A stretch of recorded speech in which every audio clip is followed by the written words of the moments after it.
শুধুমাত্র এই দোয়াটি একবার পড়েন, আল্লাহ তাআলা আপনার 90 বছরের গুনাহ মাফ করে দেবেন ইনশাআল্লাহ।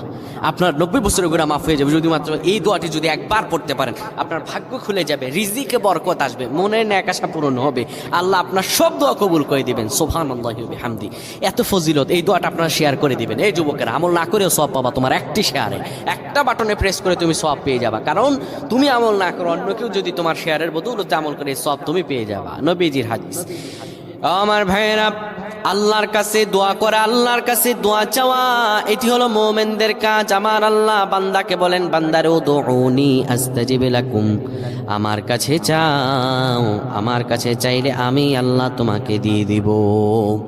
কেউ যদি একবার এই দোয়াটি পড়তে পারে, দোয়াটি হলো রব্বি ইন্নী যালামতু নাফসি ফাগফিরলি। কেউ যদি এই দোয়াটা একবার পড়তে পারে, আমার আল্লাহ তাআলা তার 90